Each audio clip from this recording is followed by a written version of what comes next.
Welcome to episode 73 of The Life of a TV Addict. I'm Sasha. Notorious FPG. And we're here to bring you our week in TV. So, FPG, I have to tell you something. Uh-oh. I spent the majority of my week binging Startup on Crackle. Okay. Did you watch I watched the first episode. That was all I had a chance for. But I was here for it. First of all, really good, right? Where's Crackle getting all this damn money to pay for these people?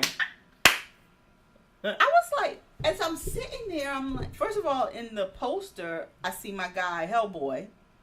Okay, so that's why I wanted to watch it because he's from Hand of God. Ron Perlman? Yeah. Okay, so when I Sons saw of Anarchy. Exactly. Yeah. That's what got me in it because I saw him. I'm like, oh, I got to see this. But it seems like because he's not in the first season at all. He comes in the second season.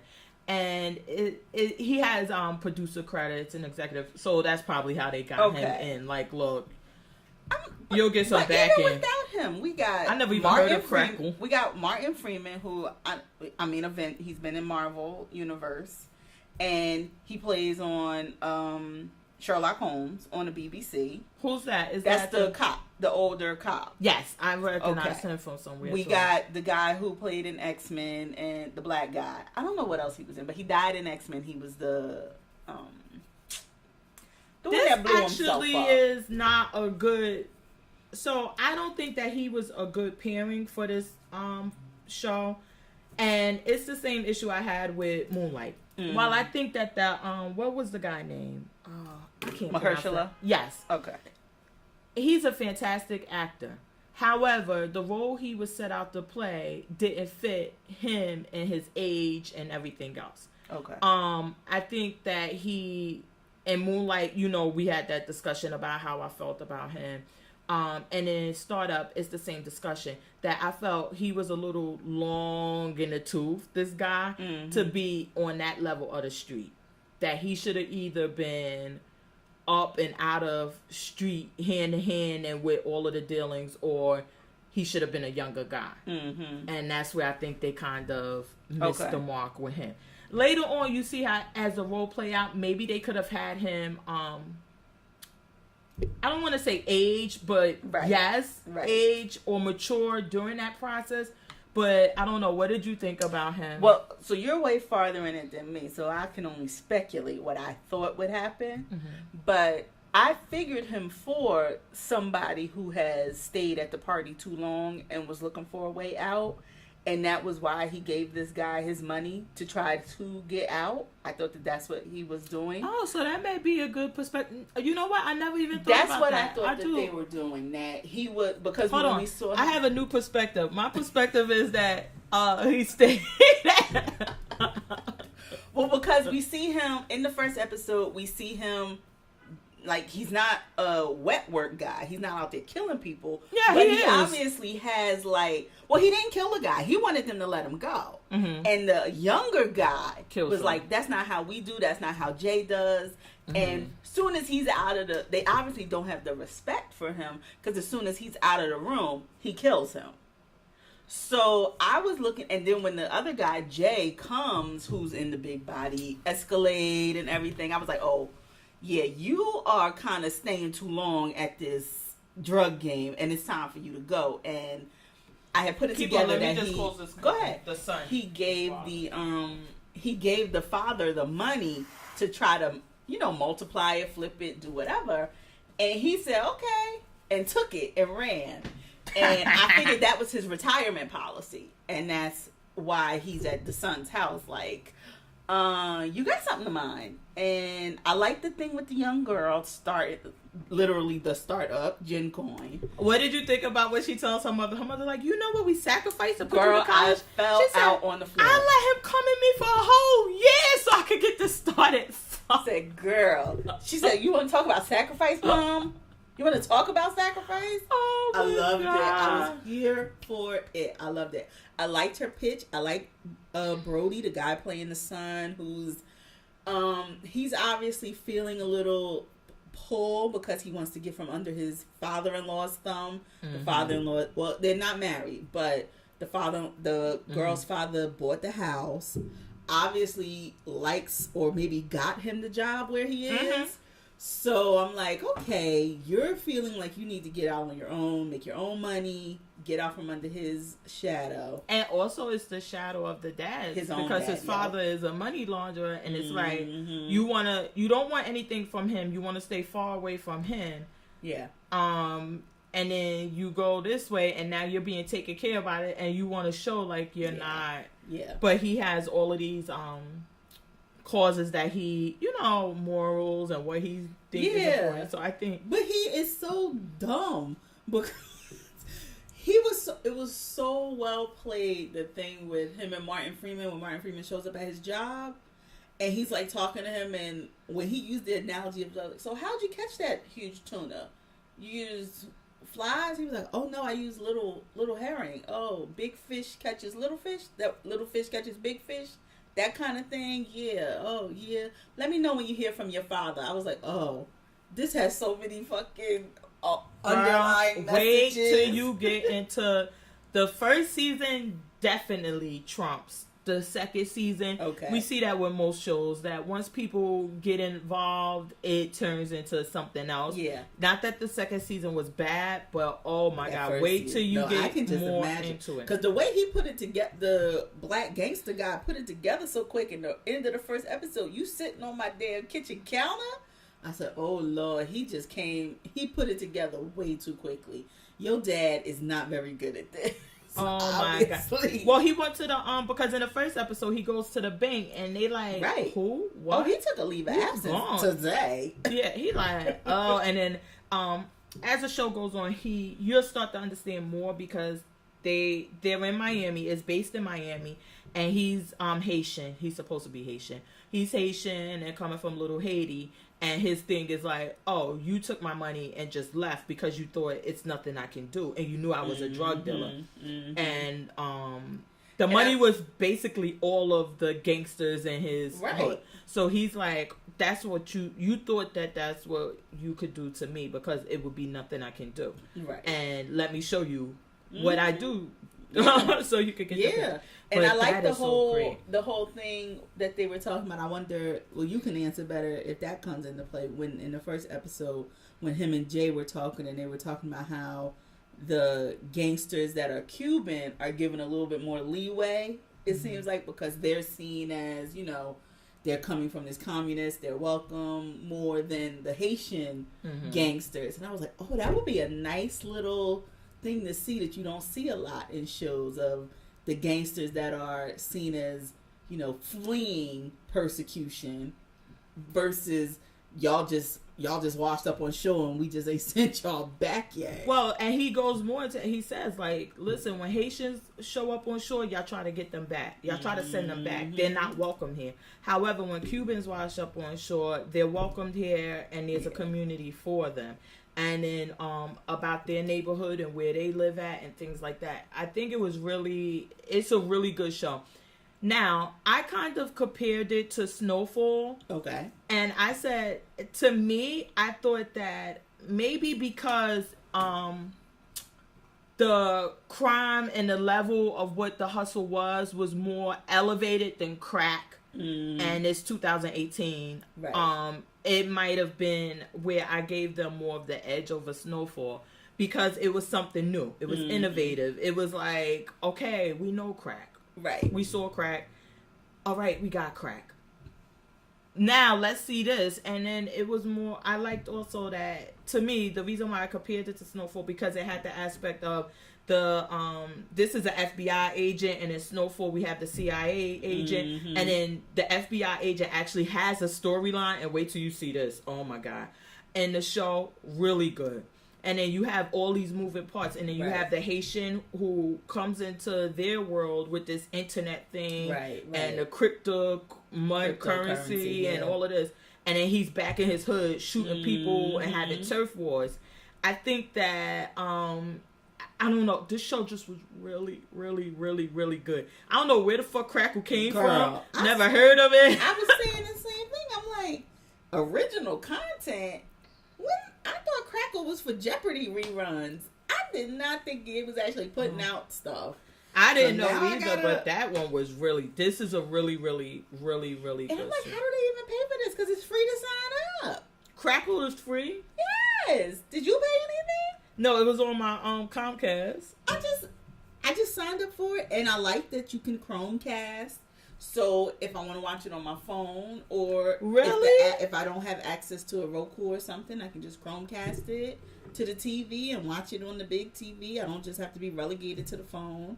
Yeah, I signed up for the app, and now I can watch it at work. I don't watch they have TV ads. at work, but yeah, they have ads. That's probably how they make the money, and they're like, that's what I don't understand. With Hulu and Netflix, now Hulu is offering this thing that you could pay more and not get ads. It's like, I'm fucking paying you, period. Why do I have ads? Right, exactly. I just don't understand that. So exactly. But whatever, I digress. So they but yeah, this show was really good. So yeah, I spent most of my time to watch it. binging. I'm ready to watch some more, and I especially gotta get to Ron Perlman because that's my boo, and he down with the swirl. Yeah. So. Well, I thought he was black, but whatever. Oh well, he always had swag. Yeah. So I thought he was black, but he comes in the next season because the whole first I only turned on for him, and I'm like, where this guy at? Where he at? Come on. And he not there the whole first season. The second season he coming, but the goodness. first season was really, really good. It's a really, really good show. As opposed to your other pick, Burden of Truth. Okay. I didn't hate it. I didn't hate it either. I want to go on record. I didn't hate it. Mm-hmm. It is on my network, the CW, which I love. But it just... See, I was here for her not getting a conscience. Is that weird? I thought that was the more interesting thing, that she comes there, she's representing the pharmaceutical company in her old town. She's being shady and having, girls that are of age sign away their rights to sue. I was here for that. I'm not here for her, becoming the Grinch whose heart grows 3 sizes and now she wants to help. So I watched Burden of Truth, and Burden of Truth, right? Mm-hmm. So the only thing, it kind of reminded me of John Grisham type books where there's this person who like seeks out the justice and throws everything away. Aaron Brockovich, that kind something of like that. So I was like, okay, I thought you were going to say you weren't here for it because of the acting. Oh, well, I didn't think she was a good pick for it. Right. She either needed to appear more shallow or she needed to appear more homegrown. It needed to be something, and she's just like, both. Blah. It's just like nothing. It's like I feel like the people I feel like the people around her are really helping. Yes. Because I like the little boy that in town that obviously she's going to have an affair with or develop feelings for or whatever, Billy Crawford. I like the one that also plays her boo in LA or whatever. I thought he was handsome and was asshole enough. Exactly. He fit that whole role. Now, where I kind of am interested in seeing it going because her family was run out of town. Thank you. That's okay. And I'm here thinking that they ran out of town knowing that this poisoning of the land was happening, or either signed the town up for it, maybe leased their land to the company that's poisoning the land. And now she's going to end up finding out that her family, her father in particular, is the one that did this to the town. That's what I want to see, is then her going up against her dad. You hit the nail on the head. There's nothing else to say. That's literally why I'm like, look, I don't know if I'm here. I'm not here for her acting. I don't know if I'm even here for this storyline anymore. But I need to know why the fuck this town hate her father and them. Yeah. And how they ended up in this small town to LA. I need to know. Big law firm. He got paid, because even she said, like, obviously they had land in the town. She's like, oh, me and such used to play right here. Da, da, da, da. Maybe they leased their land to somebody that bought the poisoning. A chemical company or something. Rockstar. I got it. I know. She connected all the dots. Y'all see RXX somewhere. I'm telling you. But yeah, so I don't know if I'll be back every week. I might let a couple build up and then watch them. Yeah, it's something to watch, like when it's late at night and you done ran through all the murder shows and all your regular TV and you getting a little sleepy eyed and you like... I don't have that problem with the murder shows, but yes, no, you're absolutely right. I would be here for the quick binge of, let me get caught up on these 3 episodes and see where they're at in the story now. So, and it's a CW, so you don't have to really pay all that much of attention. You could just like... It's a fact. check in and out, and you'll be cool. Yeah. So I did. I watched it. I did like it. The acting, it just her in particular. Yeah, I think in order to have a lead role, she needs to have lead qualities, and she just doesn't have it, which would bring me to Cloak and Dagger. I think we say every week, Dagger is killing it. Yes. She has it. You are interested. You're into her. Everything.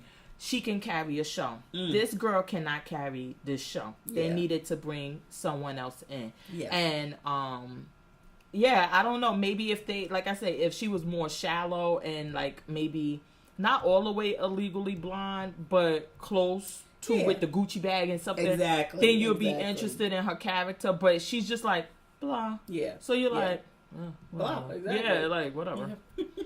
So well, since you brought it up, Cloak and Dagger. Oh my god.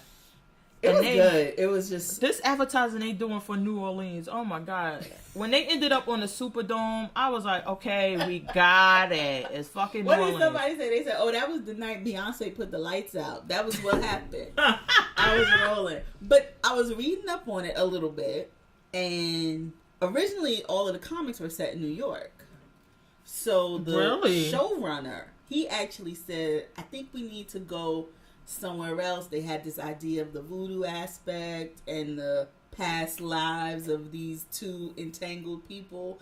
So they loved having it entwined with the history of New Orleans, which I'm like, okay, now it makes more sense that they're in New Orleans, because when they told this story, this episode of how many people this has happened to in the past, of this divine pairing, I was like, okay, so all of these things. I mean, they even could have brought it currently and said there was a divine pairing during Katrina times, and there was somebody had to die for the waters to recede. Like, they could have brought it all the way up to there.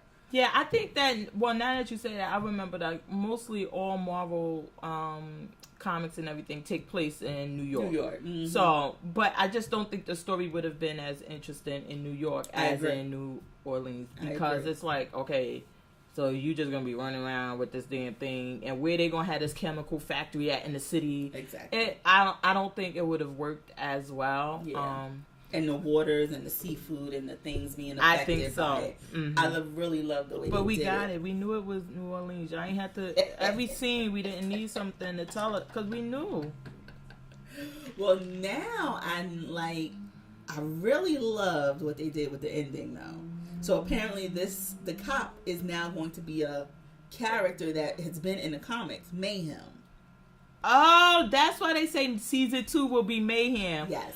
Oh. And Mayhem is one of those flawed villains. Like, she has good qualities but always causes mayhem, which it made me think of the damn Geico commercial with the guy of Mayhem. But he's making a point, but he always does it through chaos and confusion. So she's going to be one of the first big bads that they're going to have in season 2. Oh, okay. Because I'm like, and it was like season 2, so I'm like, all right, we know y'all we got it. They let y'all know we be bad. We'll be mayhem. And then you saw her, the cop, you did see her. Yeah. And then they had the scratch, and I was like, okay, we got it. Yeah, so somehow she got we saw her get hit with the cloud from the pipe and thrown in the water, because the cop threw her in the water, but she survives. But she comes back as one of the terrorists. Yeah, she's going to come back as one of the terrorists. But so where were these terrorists at all this time? Because remember, we saw it in the father thing, and we kind of thought it was something else, because we never saw the terrorists. And then they were out in the city. Well, what it seemed like was like the things that Mina had done, they were failing. As they were failing, this is when the terrors were being made. So, because you saw she was on the computer and it was all these red blips.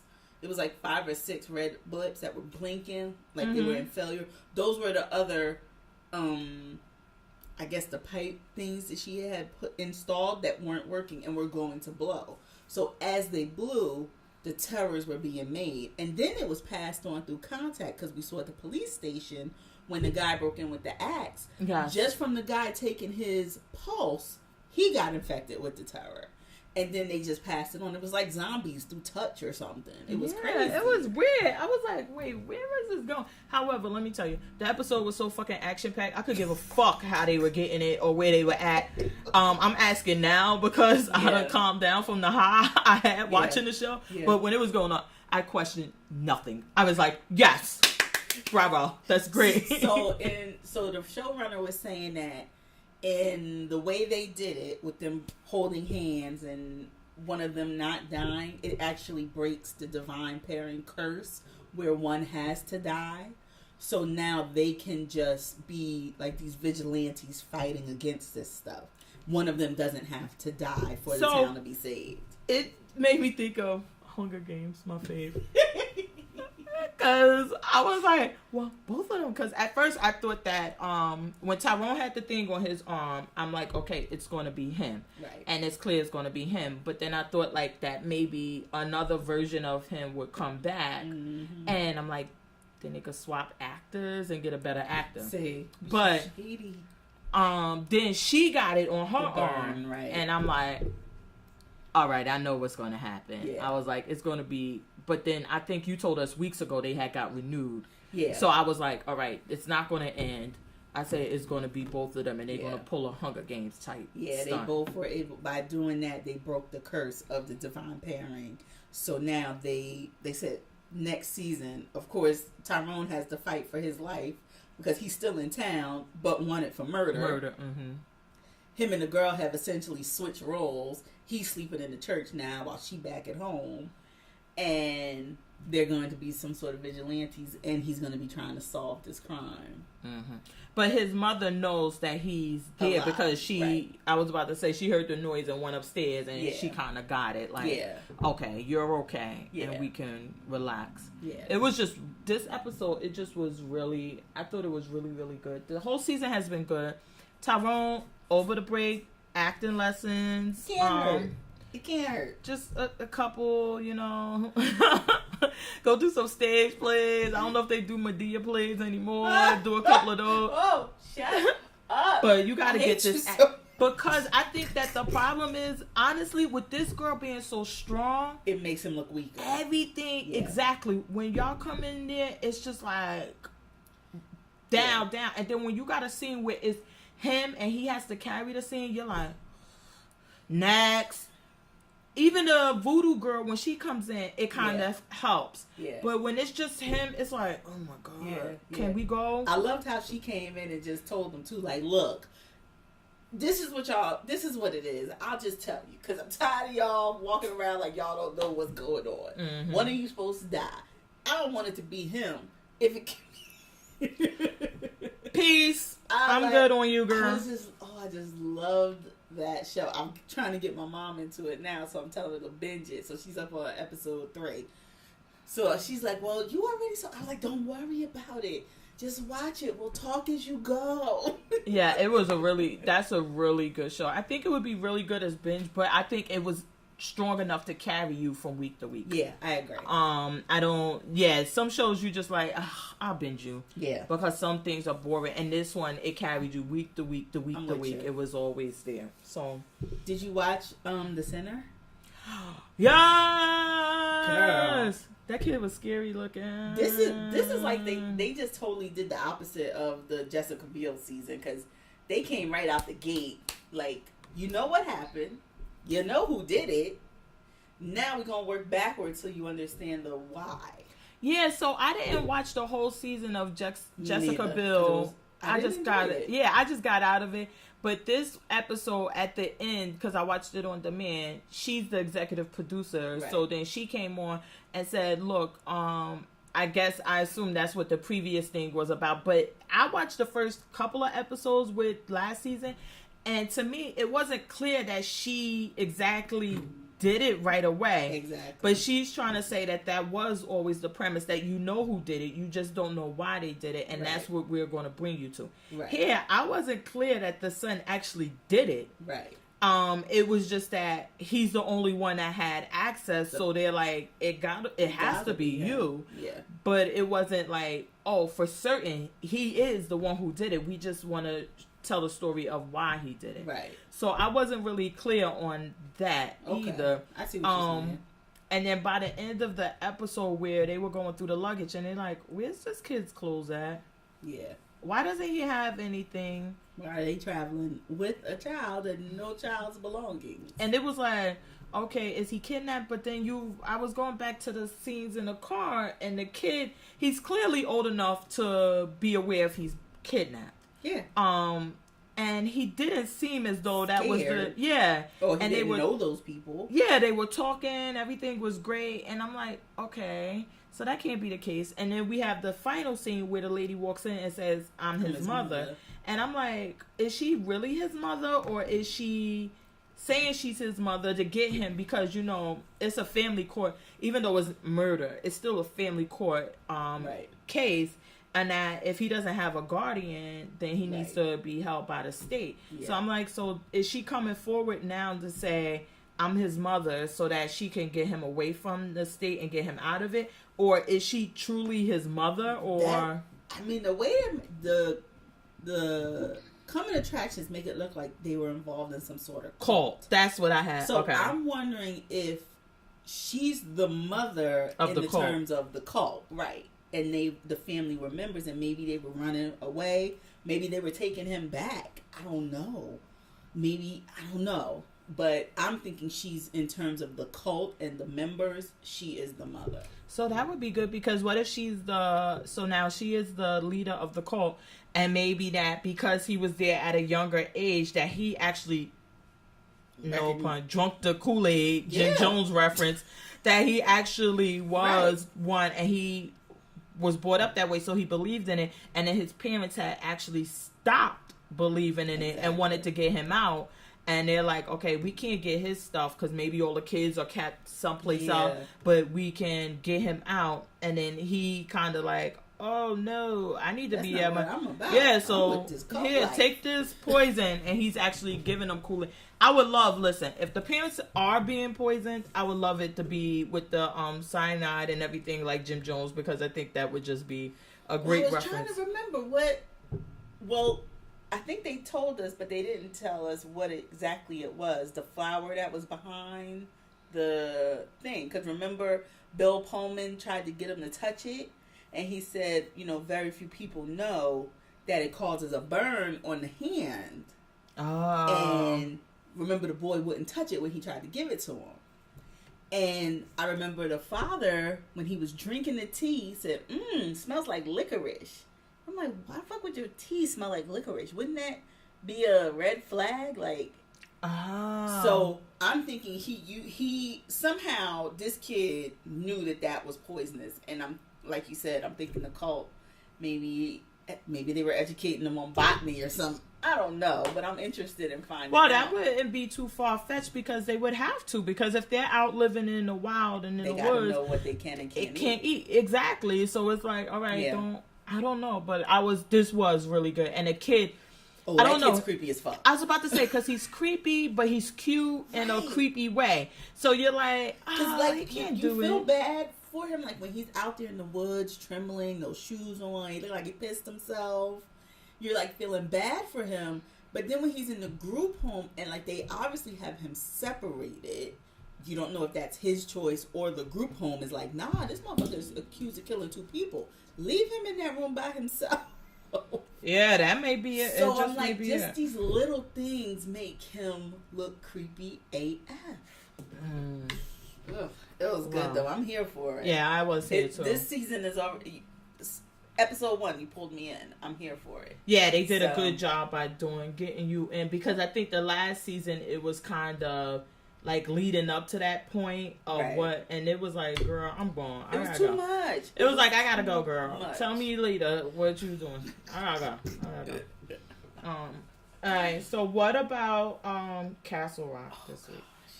This episode, I don't understand. So I didn't go back and watch it, but I didn't understand what made Mickey flip. Because our guy was about to take the deal.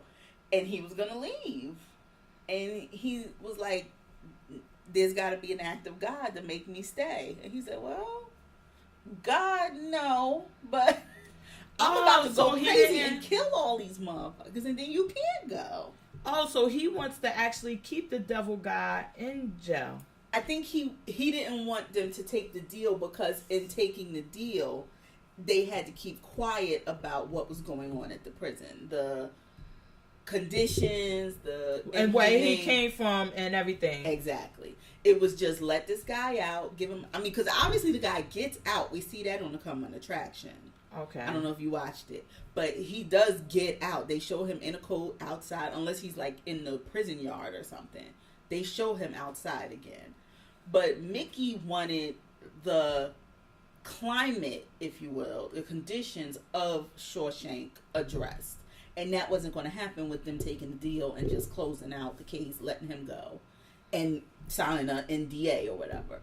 So Mickey was like, no, you're going to have to address it now, because when I kill all these people, you're going to have to find out why I did it. So that's what, because I was like, wait, what? I thought it was more, I was like, is it because now that they were going to take the deal, but everything, like you said, it would be kept quiet as far as this man being trapped in this cage under the prison for all of these years and no one saying or doing anything, and that he just was opposed to that? Or was it that he wasn't going to get any of the money? Like, what was it that made him? I think it was, I don't even think it was the money. I think it was it seemed like he was ready for the prison to have an overhaul, and he thought everything. The news getting out about this boy would make that happen. Oh, okay. And them taking a deal doesn't make that happen. Now, Deaver and this woman and what happened to his father, he don't obviously want to stay in town and address that. He don't want to know. He obviously is starting to believe the ex-police chief that he did it, because that's what his father told the police chief. We saw him tell him that. But that's why I think he was ready to take the deal, because he's like, I don't want to know if I did this. I don't want it to come out. I don't want to have to address that or even think about it. So I just want to go. What was the issue with this guy when he goes to the house and he's like, because when he was going through the papers, he found that there was a guy that was suspected of doing something. So he goes to the house and the guy's like, oh yeah, he owns this house, this and that. And then talking to him, he sees the cage thing, the doghouse or whatever. And he believes that, I thought he had a flashback that he was actually in there. I thought he did too. And but they never confirmed. They never confirmed that he was there. And then the guy has the guy has his police file. He has all of these, and this was the guy's brother, actually, not the guy that was suspected. Because he said the brother owned the house, but he was the one that always lived there. Well, that didn't come to the end. And I was like, you better run out that motherfucker. Me too, girl. Because he's like telling him about how he owned the property and telling him about the brother. The house got a tree growing through it, and shit is so... It was just like all of this stuff, and then he says, well, when he's like, oh, he actually never lived here. I've always lived here. Nope. And he like, when he told him, he was like, oh, I'll give you a high and tight. I was like, don't you let them pull no clippers out, because your ass about to get scalped. What? I was like, when he said that, your ass should have been running any damn way. I ain't sitting in this dirty ass chair with this dirty ass tree. You gonna try to give me a haircut? No, thank you. Plus, I was like, you don't know if this the man that kidnapped you, right? Killed your father, or not? Well, we know who killed your father, but whatever.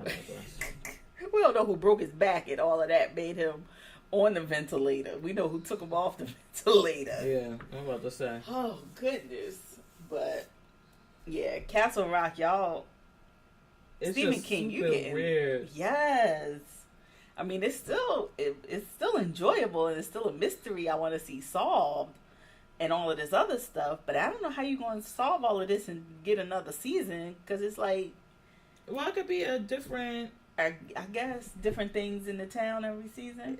Yeah, because I think that, if I'm not mistaken, that was the warden's thing, is that, you know, it's always been something with this town, and then his position was that he found it and locked it up, and now everything is okay. Right. And then at some point, he's like, get it out, let it out. Yeah, he's like, and we never got to the point of why did he choose diva or whatever, was it because he thought like, oh, well, he's such a bad attorney, if he come and help you, yeah, it's gonna be dead anyway? Yeah, then my thing is too, if you really, I'm interested to see how they explain the years that this guy's been down there and going to visit him and everything, because I'm like, I assume you couldn't kill him if he was the devil, just put a bullet between his eyes or whatever. Because I'm like, or starve him or something. You just kept, could you kill yourself and leave him there instead of killing him and then offing yourself or whatever? Like, I don't know. But he said, because I thought in his thing, he was like that it came to him in a dream, or that God told him what to do, told him how to build the cage, told him everything, and he did all of these things. Right. But then you kill yourself and just leave him there thinking he was never going to be found, thinking, you know what I mean? You thinking he would starve to death by the time they found him, maybe? Or did you, I don't know. That's what I don't know. I don't get that. I'm like, if they go more further into that. That's what I want. I'm like, because, yeah, I need to know that part. And then why this guy, and then where was he for these 11 days? What happened? And is it actually going to come from an outside source, or is it going to come from this girl, and that she actually will be the one that knows? Or did the girl hurt him and hurt his back while they were out there? Or did the father try to do something weird with the kid and had him somewhere and maybe took him to this pervert's house? And then she, because she could feel and everything, got wind of it and was like, That's what I was thinking too, because of their connection. Even if he can't remember what happened in those 11 days, she would be able to feel it. Or did she think something had happened to him because she couldn't feel him for those 11 days? But then what drove her to kill the father when he got back? Right. That's why. Yeah, I need those questions answered. Definitely. What else? I was listening to a podcast about Castle Rock, and let me tell you, y'all fucking suck. They brought on somebody to talk about psychopaths and everything. I'm like, what the fuck? What that's got to do with the show? About the show? Yeah, like, you're not even giving me any other insight on the show. I was like, oh my God, I had to stop listening. I was like, whatever. Don't shout them out. Don't get them no. I don't even know the name of the damn thing, so I couldn't shout them out if I wanted to. Did you watch the first episode of the Trayvon Martin story? No. Oh, I thought it was a documentary. It's like a 6-episode string of things. I don't know if they're going to release it as a big just movie, or if they're just cutting it up for BET, or if they've actually done it with the intention of being episodes. But no, it's a 6-episode. I think it's about 6. No, so that one I didn't watch because it was one, but I watched one and it was the Khalif Brown one. That one kind of fucked me up. That was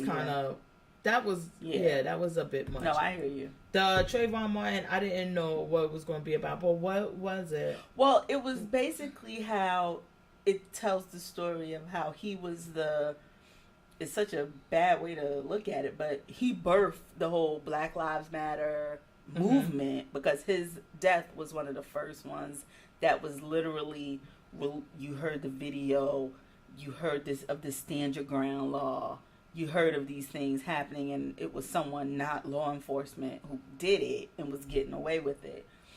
And they're telling his parents are involved in the story heavily, and even his mother. The thing that got me was when at the end of the episode she said, my son had to die for me to stand up, because I was seeing things happening but it wasn't affecting me. And she had gone into a big depression, locked herself in her room. She wasn't going to work, she wasn't doing anything.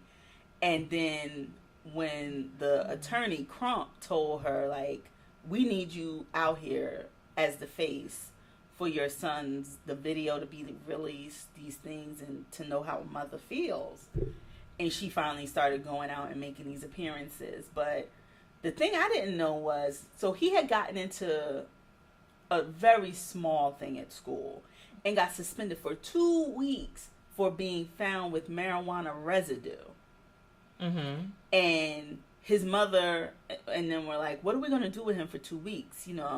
Like, that's just making it worse for him to get into trouble. So the father was going to visit his then girlfriend. I don't know if they're still together. And he said, well, I'll take him for 1 week.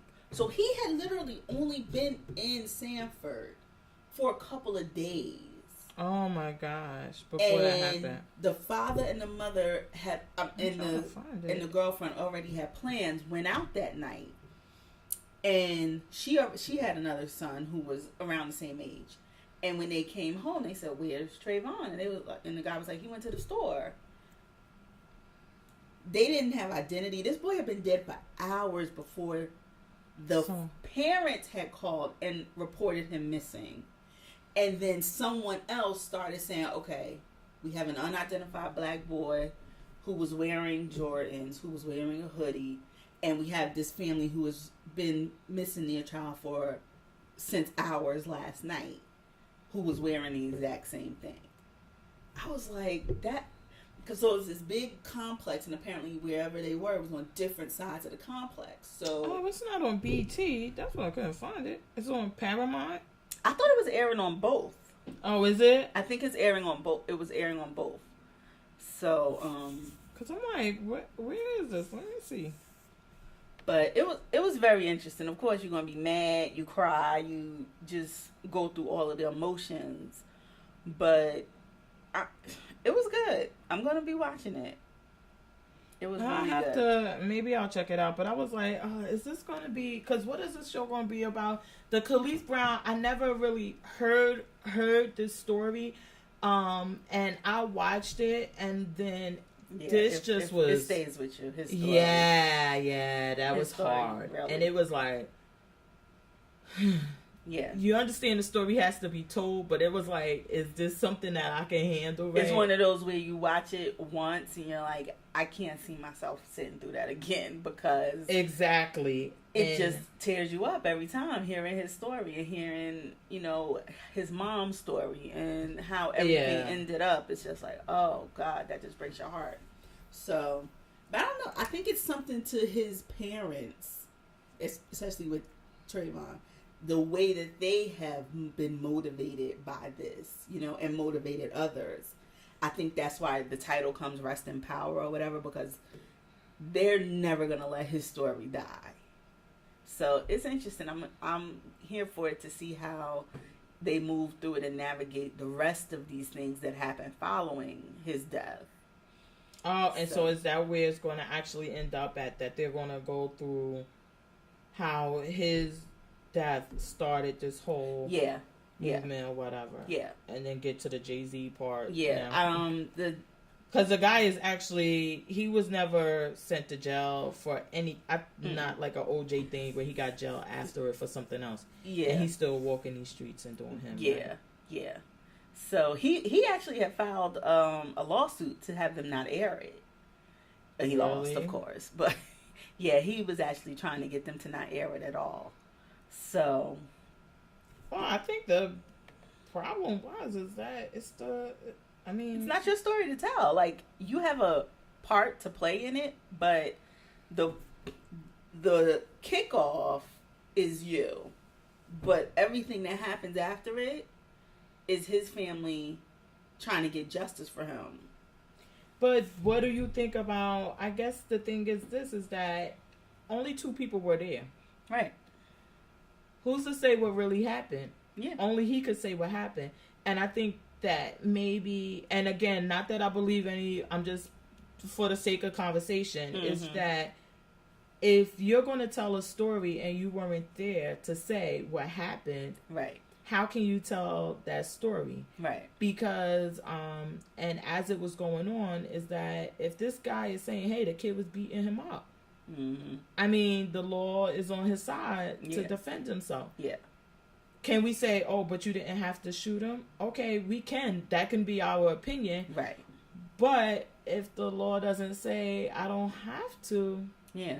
No, I get what you're saying. And then it's like the whole racial profiling, like, well, did you engage with him because he was black? Or was it that the kid I think he said at some time, like, the kid, like, cursed at him or said something to him. Right. He kind of said, like, you know, he engaged, but it was like, who are you, whatever, and he went off on him. Of course, they played the audio tape of him calling the cops on the kid. And when they're telling him, you know, we don't need you to follow him. We don't need you to engage with him. And then you hear him saying these, I can't remember if he said assholes or whatever. These punks are always getting away with it. They're always getting away. And they go into more behind the scenes of how many times he had called the police on the kids in the neighborhood, how many times he had specifically reported the black kids were playing in the street. They were the age of 12. How he wasn't, he was failed at being law enforcement and failed at this. And so, yeah, it's a story of only 2 people were there, but he's still here to tell his side of the story. And he's told it to anybody that would listen. So this is Trayvon's side. He can't tell it, so his parents are telling it for him. And I mean, yeah. But how could you, what's the story that you're going to tell? You weren't there, so you're going to... Well, like I said, they got the video, they got the witnesses. Like or the audio witnesses. Because there's a lady on the phone, and you hear... And that was hard to watch too. You hear Trayvon screaming, help, help, help. And you're watching Trayvon's mother listen to it. And she was in front of the cops listening to this, and she said, okay, that's my son yelling. And it's just watching her realization of him yelling for help, and then you hear the shot. And it's like, ugh. It just rips your heart out. It's hard. Yeah, I guess that's the thing. I don't know, and maybe I'm gonna try, but I don't want and maybe it's all of my Datelines and other shows that I watch. But I have a problem with, after the fact that something happens, people are retelling the story as they thought it happened. And prosecutors do it all the time, where they put together some theory on how it should have happened, and then they tell it. The fact of the matter is, we don't know what happened with this kid. Right. The problem is that the law protected the guy. Yeah. And that's, I mean, these are facts that the law was on his side. Well, I wonder if that's what it's going to address more too, of maybe stand your ground. It's going to, you know what I mean? And then the things that came after, Michael Brown, this, that, and the third.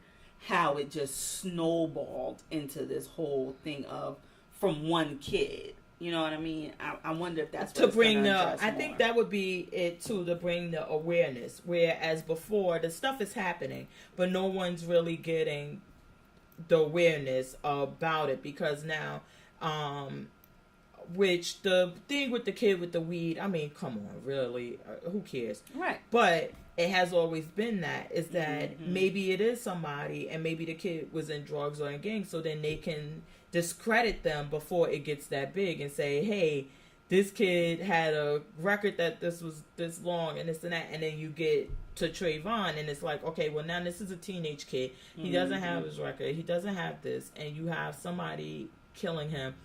And I think that, you know, maybe that was what really brought it to the forefront as opposed to the other ones. Because I think there have been worse. And I think that the one where the cops actually shoot and kill the guy in the car with the girlfriend and the kid in the car. Philando Castillo. I mean, these are horrible. And we have someone who's there to actually tell the story. So I wonder if maybe they can tell the aspect, too, of Trayvon and this whole beginning to videotape everything. You know what I mean?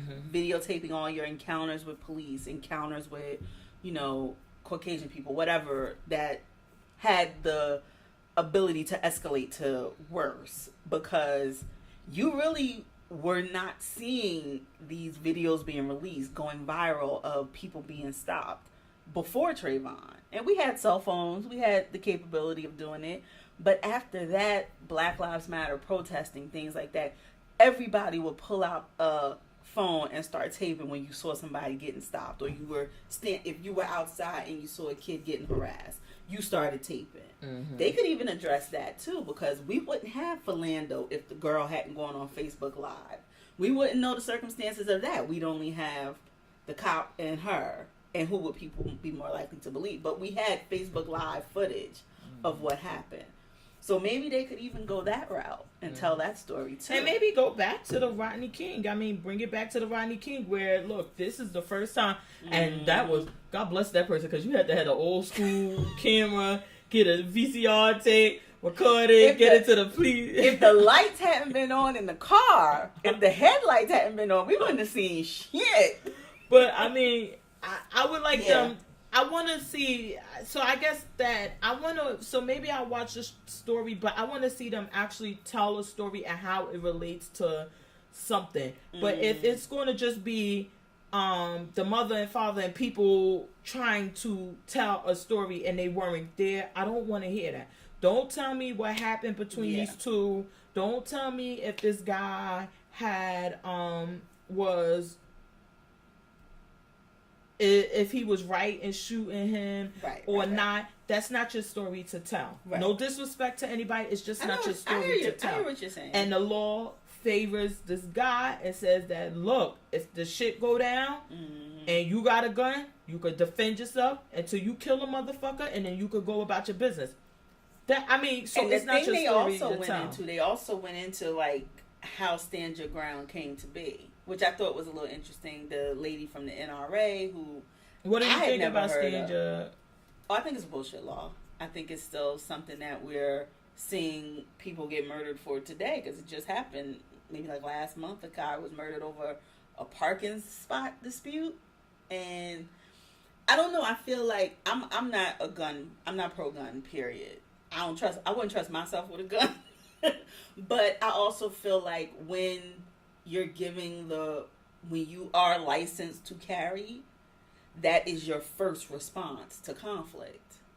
You don't think, okay, maybe I should back off from this. Maybe there's some other way we can discuss well, this. You actually I think your first response is, I can protect myself no matter what. So but come at me, bro. I'm about to say, the research proves otherwise, that when they are allowed to carry the guns, that because everybody knows that the other one has a gun, that the first response is like, whoa, let's try to work this out. Because if you think I got a gun, on what state you in. I was about to say, you know, I got a gun. I know you got a gun. But I don't know. You can conceal. We're not in a state that does conceal.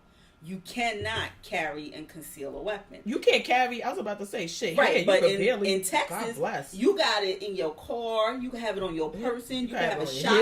You can have a shotgun over your head. So that's what. So I think that if you are in a state where it can become the okay corral, maybe you're not likely to end the conflict that way. Mm-hmm. But I don't know. It seems like, first of all, I ain't never moved to Florida or Texas. Those are my two. Because that's where shit always popping off.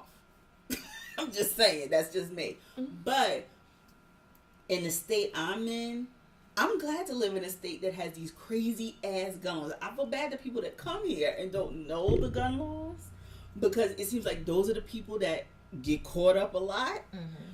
But I'm glad that I live in a state where, even though I can assume you may got a knife no longer than your 4 fingers and all of that, I don't have to assume that you got a gun. But the thing is this. So now, if the guns... So you and I, we both can't walk around and carry a gun. Right. It'll be hard as fuck for us to get a permit to do so. Right. But every criminal, they don't give a fuck about a permit. So now they just carry their guns. Right. And we care about the law. They don't. So now they run up on us. They got a gun. Right. Where do that leaves us?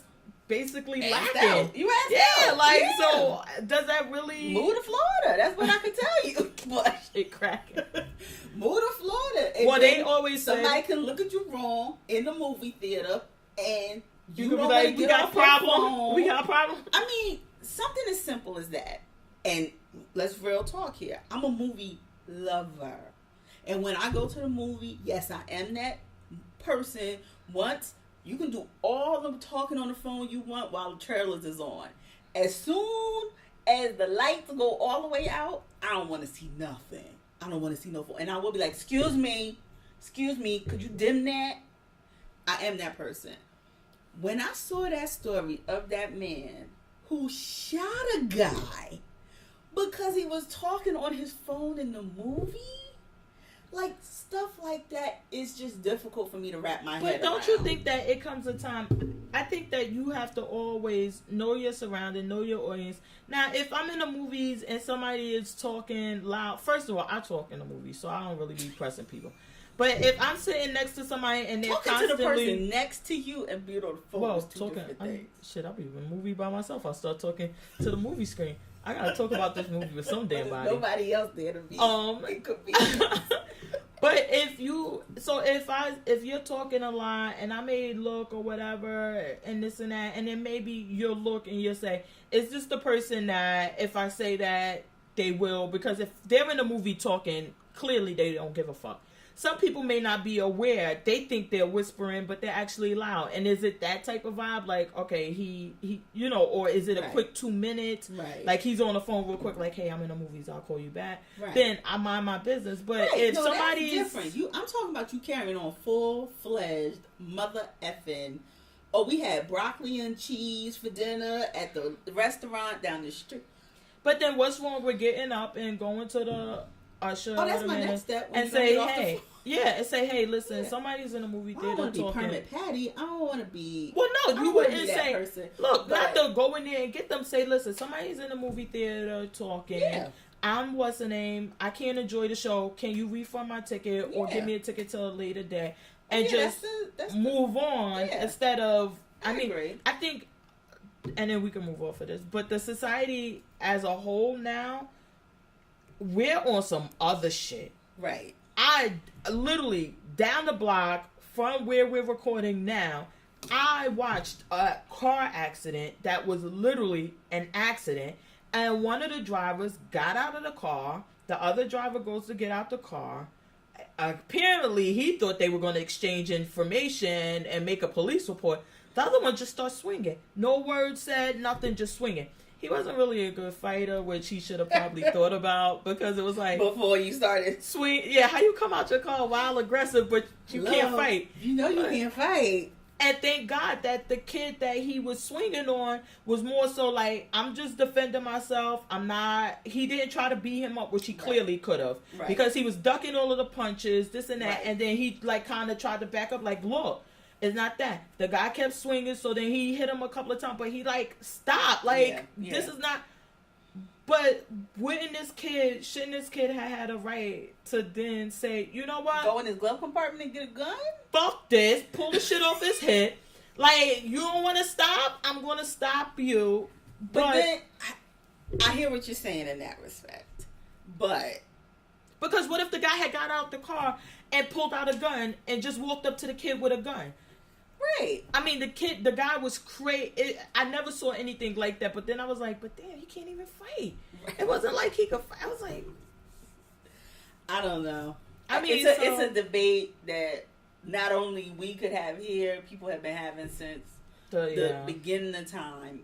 But, and I think it just comes down to personal preference, like you said, how you choose to address things. Me, like I said, I am a person, if I see it, something wrong, my first instinct isn't to pull out my phone and record it. My first instinct would be, hey, you're inconveniencing people. Do you mind stopping? And then if you don't, I mean, if I say something in the movies, I'm not like, yo, motherfucker in New Jersey. And like, that's another thing. We don't know how people approach the other one. Exactly. I'll be like, excuse me, could you dim it? Period. You don't want to dim it? You texting and you got your shit on 10. If I'm going to be inconsiderate, I'm at least going to be inconsiderate at a 1. When my phone is all the way down and the light is not shining like a spotlight in your face. You bring it to my attention, you don't address it, yes, then I'll go get somebody. But some people, their first reaction is to walk up to you and knock it out your hand. Like, I agree with you. There's some people that are on some other shit. I mean, and they just always, as you say, they always want that smoke. They 99, they stay ready to hit 100. And they just need one thing to push them there. and then you run to the wrong person, and it's like, so I don't know. I just don't. So I never try. So basically, I don't try to judge situations based on what comes out of it, because I'm not there. I don't know what really happened. So now the guy may shoot somebody in the movies. I wouldn't shoot somebody in the movies unless they were trying to shoot me. But maybe he had a legit reason. Maybe the guy came up to him and did try to hit him or something, or maybe he like put the phone down. He like, I'm on my phone, it's my business, and he like wouldn't stop. And it's like, okay, now y'all both are getting crazy, and he like, you know what, I'm tired of this shit, and shot him. I mean, but I mean, that's just the thing. Like, what happened to? I guess that's just something like talking shit. Like, you used to be able to talk shit to somebody, and it would not end up in you getting shot. Yeah, so somebody used to be able. They would talk shit about your shoes, your titties. I mean, your shoes, your mama, whatever, and you may take the L. You hold it. You sleep with it, and maybe you come back with something good the next day. But you didn't come back the next day with a gun to school, ready to shoot up the whole class because they made fun of your sneakers. See, so that's what I'm saying. Maybe we should all just have a maybe gun. We just all maybe. Shit, I won't. I'll be on Mars. Just give me the nuclear on Mars so I can protect myself against Marvin the Martian. Well, they found, what is it now? It's water up there, it's oxygen, so I think we're about ready. Come on, Elon Musk. Come on, let's go. I'm about to say, I don't have the money to go, but I know you got the money. We can do this. Let's get a Tesla to Mars. Somebody gonna be up there. Tesla going to Mars. What else did you have? We could go into our reality. I watched your Love and Hip Hop Hollywood. This week was... Let me tell you, I keep saying this. I don't know why. Ever since the first season of Love and Hip Hop Hollywood, I just find these motherfuckers to be entertaining. Whether they're fake or real or not, they just entertaining. And I keep saying, with Love and Hip Hop Atlanta, I wouldn't have a problem with these storylines and everything if they were entertaining. They're not. They're rehashed over and over. Maybe they're just better actors in Hollywood. Hey, I don't know, but it was... The scripts are just way more fleshed out, and they're better at acting. It's really good. It's really entertaining. Because A1 and his wife, something happened there. Oh, no. But no, when I'm talking about when she's out in the car, and the producer is like, you got to hear him out. She was like, no. I was like, oh my God, she's really protesting too much. She fucked Safari. She was acting like a little spoiled child. And when her mama, maybe it was on the cover attractions, her mother says to her, like, wait, he was sending you what? emojis? And that's inappropriate. And then she said, oh, and he sent you some inappropriate. Didn't you tell me he sent you inappropriate pictures? And she looked at her like, bitch, you wasn't supposed to be saying that on camera. TV. Yeah, like, it say, mom say, did you get the memo say, not on camera say. Okay, say.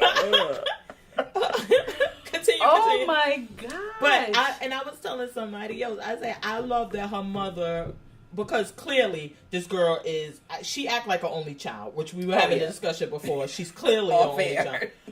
But I was happy her mother said, he was sending you appropriate messages. Right then and there, you're wrong as a wife. When A1 say, let me just see the text, and your phone is cleared out, mama. Okay, but I wanted to know what kind of phone she had. Because, lesson to the cheaters who cheat with friends, you don't have to clear out the whole text stream. Shit. You can go to Apple and get a wipe down. You can delete the certain messages and leave it there where it just says, good morning, and then all of a sudden it's, have a nice weekend. Nothing in between. You don't delete the whole thread. I'm going to Apple, wipe this shit down. Oh my God. I was like, how dumb are you? I had my Remy Ma voice. I was like, is you dumb? I think that she really probably, honestly, I think it was flirtation. I really hope it wasn't sexual. Because I didn't really watch last season, but him and Safari were really cool. And I give Safari way more credit than sleeping with your friend's wife. Because then they go get tests. They went and got these sperm tests together, and they was. But they I didn't think it was really like. So not the goon squad, but like a squad. But so you wouldn't find just the text messages and the flirting alone to be but it crossing the line. But way more than if it was like she gave him some sloppy toppy, which is what they making it allude to, because Safari, I ain't do nothing. Safari, like, I ain't do nothing. It wasn't me. Which leads me to think you want to try to say she gave you head. I think that just the conversations and everything, just like Brooke said, like, look, we were there and she was like, it was a lie. It was. That alone is enough. That should have been, hold on, let's stop. You're going too far. And he should have also recognized, like, this is my friend's wife. Exactly. Let me stop. Exactly. I don't think that Safari, we know Safari, he's not the brightest and he really jokes a lot. And he doesn't understand, given his appearance at, was that the Rutgers indictment? Where he stops the music to tell them that he fucked bitches they dreamed of and thought that somehow was a diss or was appropriate. Or was going to endear you to them. I think that he's not the bright, and he doesn't understand how to interact with other people on that level. Or what's wrong, what's right. I think that was really the problem. However, her being the wife, that's for you to handle all day long. As to bring it back around to earlier, the burden of proof is on her. Like, you as the wife should have ended it, dead it. It shouldn't have. A smiley face emoji is like, nah, son. That's not what we do here. You can emoji happy face. We don't do no hearts, no kissing, none of that. And it would have been no problem. But yeah, and now really because maybe it wasn't anything more than flirting over the text messages, but you look crazy out here clearing text threads, or it makes it look like it was that much worse. Because maybe she didn't, you know what, the thing is, she probably was doing it, and didn't think, like, oh, it's going to get back around. And then, like Brooke said, they were having a conversation about it, and about Safari wanker size, and all of this other stuff. Hell, we was all having that conversation when that picture came out. And I think that once it all got together, and then with the K. Michelle thing, she kind of probably was like, oh, yeah, I might have been a little out of pocket. Let me back the fuck up. And then it just went too far and I think that, like, A1 said, like, when K. Michelle said it, I really didn't think of anything. And then when he tells Marcus like, I really didn't want to say anything, but what's the name said it was a lot of flirting, and it was a little uncomfortable. And he like, all right, I need to get to this because something's, you know. What's Marcus's girlfriend's name? Whatever girlfriend of Jace. A girlfriend of Jace. Brooke. Okay. Looking for a girlfriend. Is she gonna have a fake cancer scare? This can't be real. It can't be real. No. I'm rebuking that. You see dude out here, then you find, as she said, a bunch of masses. Let me tell you something. First of all, Brooke. God forgive me. I'm sorry. I'm not laughing at cancer. You need to fucking, you don't have appropriate management because. Poom management, in the words of Charlene? Oh no, I think she's managing the cooch. General, just okay, because she doesn't look broke. Management. Yeah, she doesn't look broke, and she hasn't had anything since Girl Fight. So I'm assuming the cooch has been keeping her afloat. But it's just second season, bitch. You ain't sing a ball yet. You need to be singing, unless you can't sing. But even that, shit, we heard Carly Rae sing for how many seasons until she started rapping? You are not engaged. Somebody is not steering you the right way, because when every scene... don't make dollars, it don't make sense. I'm just saying. Every scene, when they were at Princess and them gender reveal, I would have grabbed the microphone and said, I would like to give a special gift, yes, to the parents. About to be a girl. I would have been, let me tell you, y'all would have heard some singing everywhere I go. I would have been like Miss Ashley. I would be, because it's like, what does Brooke Valentine do? Exactly. And if you don't remember the Girl Fight, you don't know what she does. You don't know if she's a rapper, a singer, or is she just this guy's girlfriend. And it's like, you should be using this as a platform for something to let us know. It looks like she's using it as a platform just to try to get a ring from this dude. Well, she got the ring. She put it on her finger. But she stole it. When he said she stole the ring from my mama's house. I didn't give it to her. And she out here like, yes, girl, yes, all it, look, oh, wait, let me pick this up with this hand, all the way stretched. I'm like, really?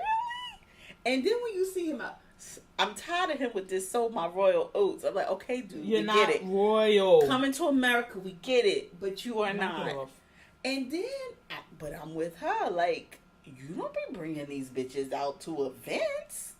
You saw your royal oats by just getting laid.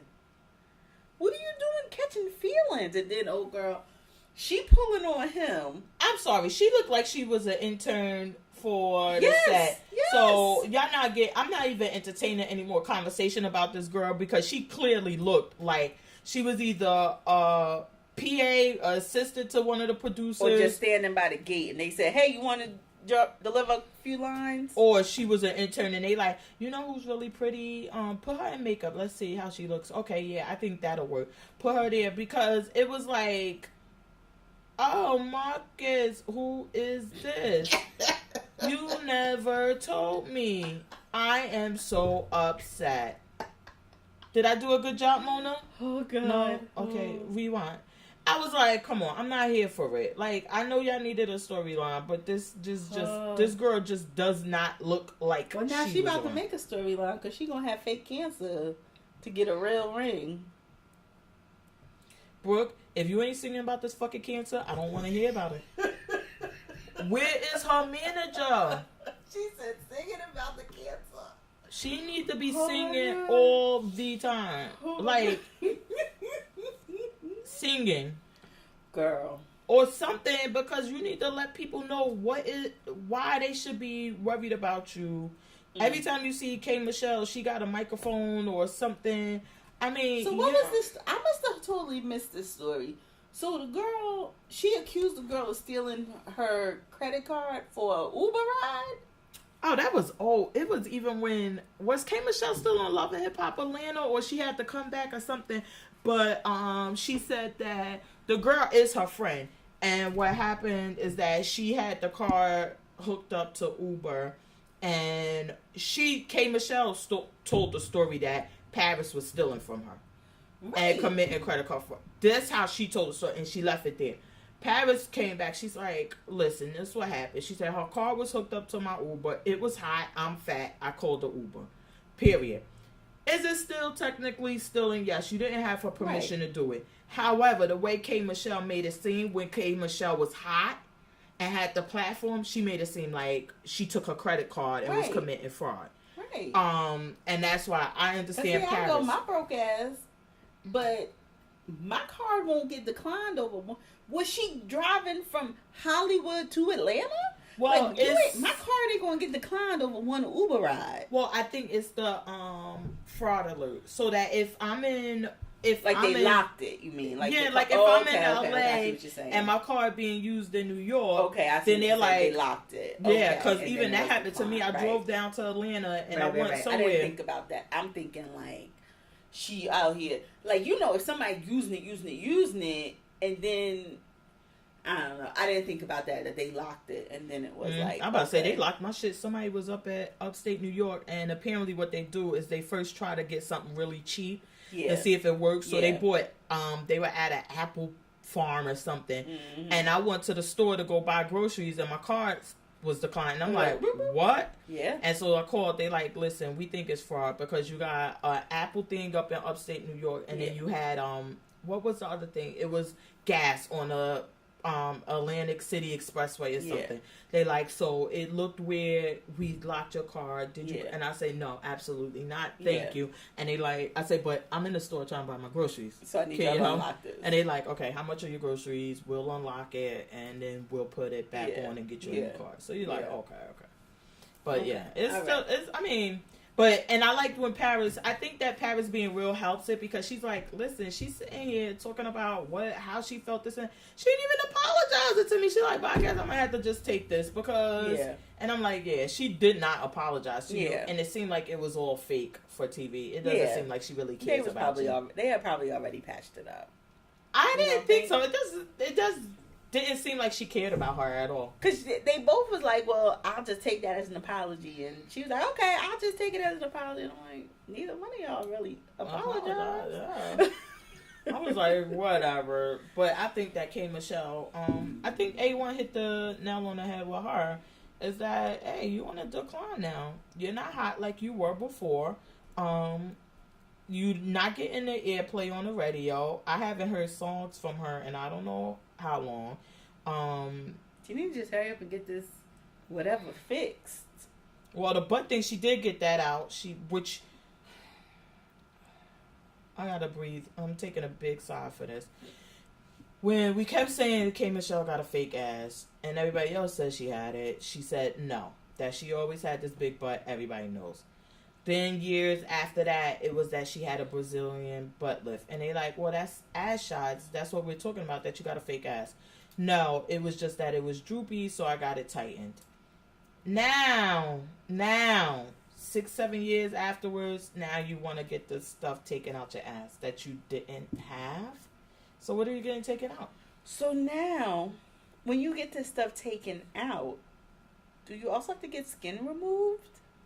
I don't know. Because I'll never forget. I don't remember what BET thing it was, but she performed on some BET show. She had on this green sheer outfit, and when she turned around to walk off the stage, it was like the whole place went dark.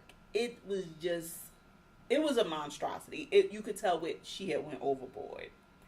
But in my head, I'm like, she looks like she's smaller. Mm-hmm.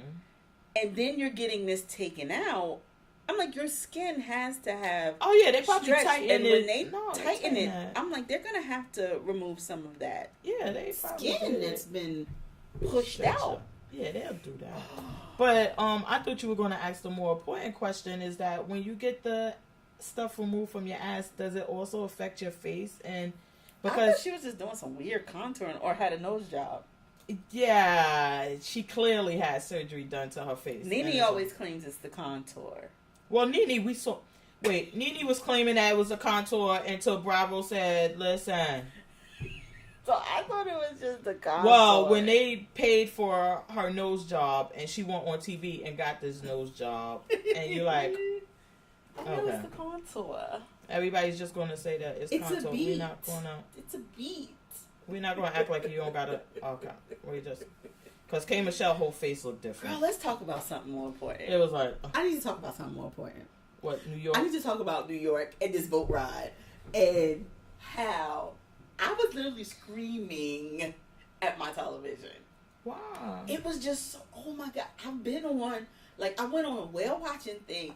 And it just brought my PTSD back because, oh my God, that boat, when it was flipping and flopping, and I was like, yo, I felt this with my soul. And then you see, like, Bethany and Carol weren't getting along, but Bethany's holding Carol's hair back and she pukes. And you got Sonya in there pissing on us. Oh my God. This boat ride it triggered my PTSD. And wait, I just loved it though.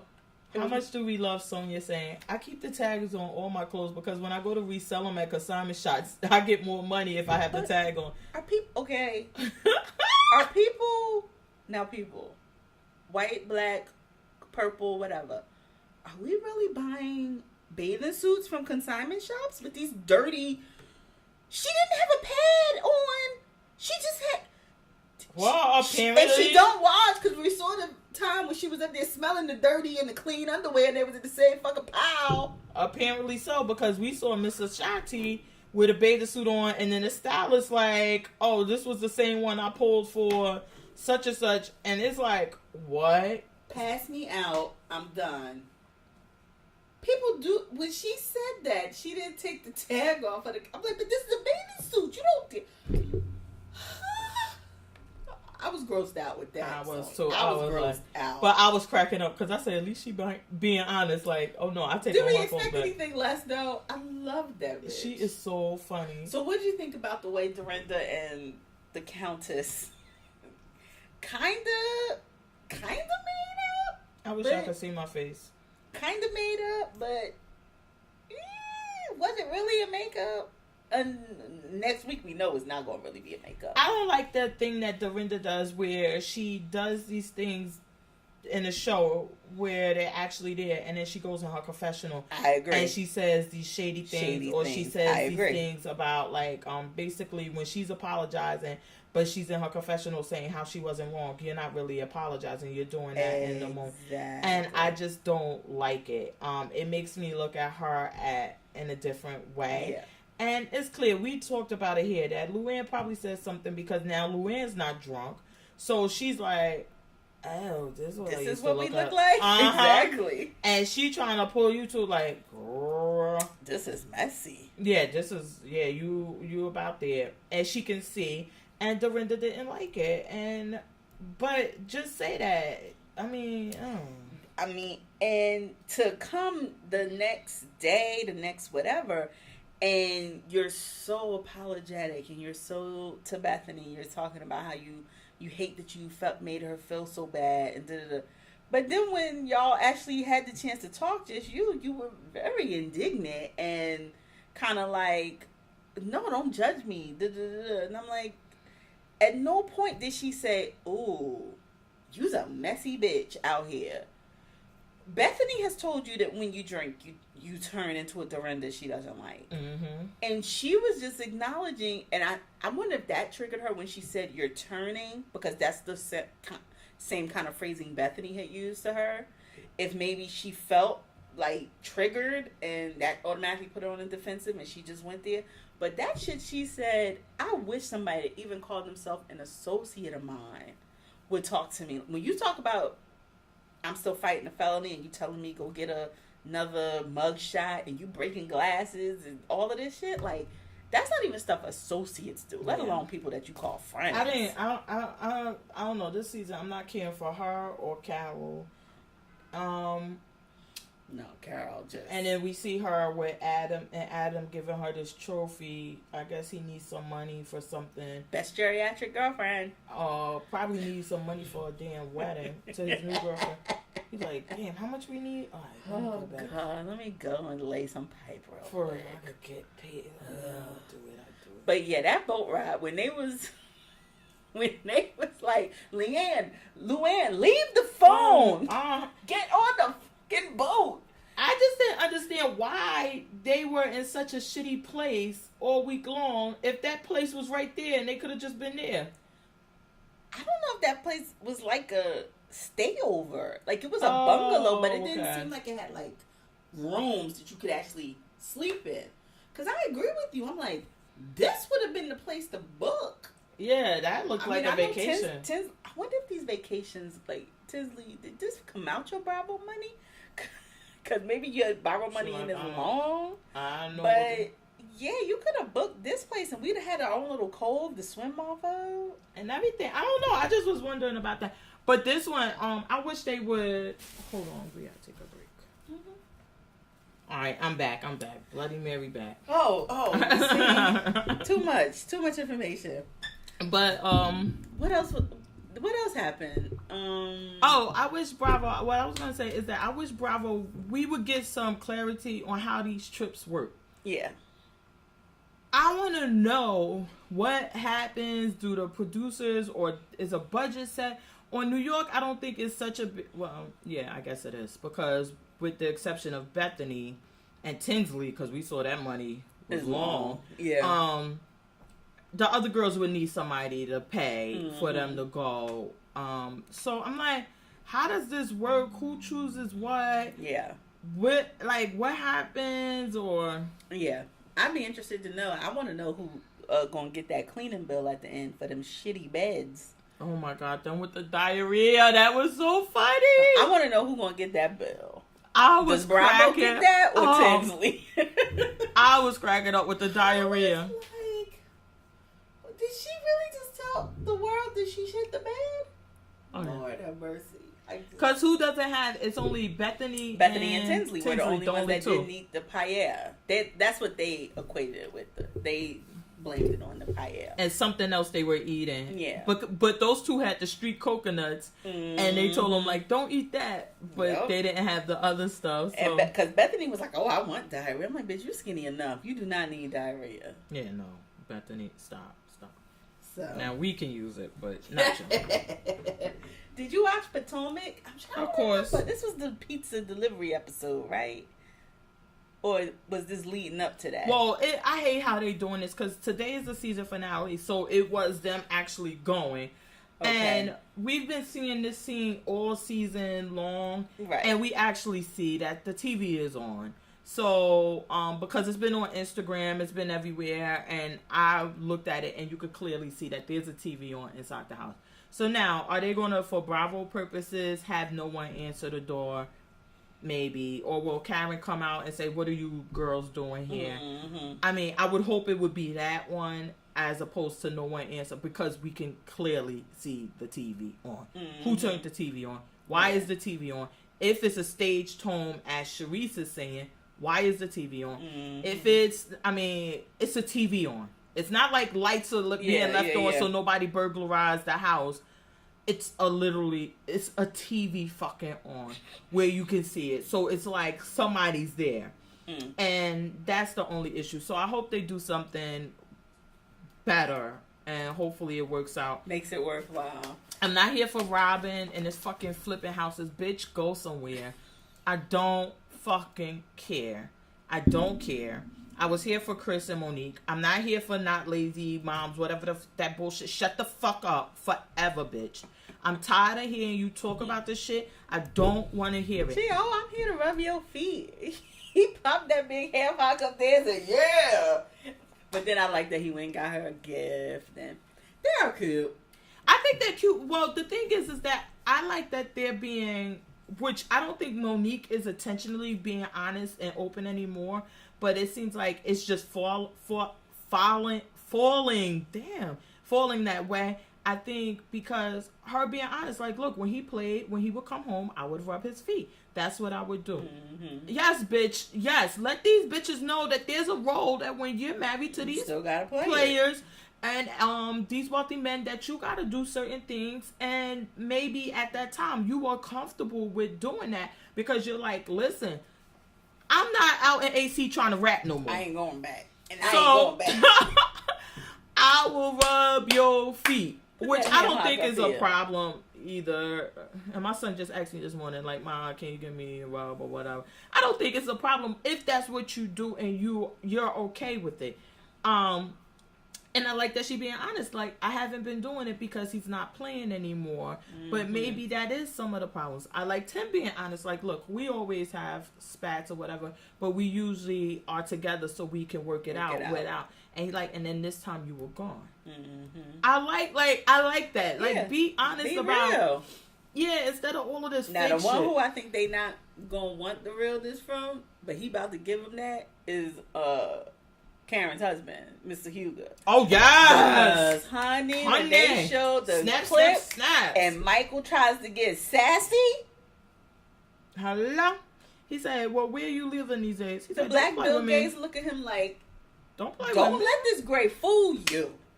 I was like, yes. First of all, I thought that, I never saw Michael as being that type of person. I agree. And I don't know what got into him. I agree.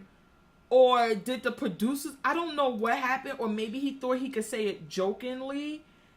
I don't know. But all across the board, it was just inappropriate. Yeah. If you really wanted to make a joke about it, you could have done that. Mm-hmm. If it was... I don't know. I was like... I want to see if it's something that actually puts him up to. You know what I mean? But why would you go? I want to see it. I want to see it if it's something. Because even when they were at the when Karen was at the other event and he was talking about I'm not donating because I'm not gonna pay for old Hugo or something. Mm-hmm. That was some shit Ashley had just said. Mm-hmm. So it's like, are you just being her mouthpiece and trying to make it look like y'all are this unit that we know you're not? Or maybe it's just like for entertainment purposes to keep her on the show. I don't know, because something's just not I don't know. It seems out of character for him. Thank you. I was about to say, and maybe I'm wrong, but we've seen him. This is what, the 4th season now, the 3rd or 4th season. I have never seen him as being that person, and then maybe the financial situation isn't the same, or maybe there is something we've all seen. There's a benefit to being on these shows. Yeah. Everybody can say what the fuck they want because nobody's risking their marriage and putting up with all of this if there's no benefit. There's a benefit to being on these shows. Definitely. Now, what is that benefit? And has that benefit become worthy to him, as we saw with Nene and Greg? No disrespect to Greg, because I always liked him. But we saw where his financial situation changed, and Nene being on the show and acting a fool and fighting and doing things was what paid their bills. So he needed to go along with whatever she wanted to do, where she was just telling him to go live in a basement and treating him like shit. And it was like, well, this is what's paying our bills now, so I gotta go along. Is it that has it come to that this has such a benefit now? Maybe it helps the restaurant, maybe it does something else, or maybe he's trying to make sure she secures her own bag so he could, when he goes to hit the divorce court, he like, she earned approximately way more than me. She earned way more than me, and she didn't hide it. So exactly, I don't have to pay her half, because it really did. It seemed like, and it was like, what? Or has the things that Karen's been saying about him kind always of been true? Let him to like, okay, well, now I'm going to go after them. Oh, okay. I still don't see him as being that type of person, because that would be like if we saw Karen's husband saying shady shit about them. Exactly. And he always trying to tell her like, oh, okay, babe, okay. Exactly. Like you do your husband thing, like, oh, okay, yeah, them bitches. And you leave it at that, but you don't actually sit there and start, and guess what Giselle did, and guess what, like, no, I don't know. Something just wasn't. The only other thing oh my God, the other thing for this episode was they need better dollar stores in Potomac, apparently. Because those wigs were horrible. Oh my God. Dollar Tree, Dollar General, they all got better wigs than that. Ashley looked like a werewolf, a preteen werewolf, like a pubescent, like she was about to go through the change. I thought that was supposed to be the look. Oh my God, that Giselle, Jermaine Jackson, Afro. I thought it was supposed to be so outlandish and be funny, but I just don't. I don't think that what they're doing. I guess that. Yeah, I just don't.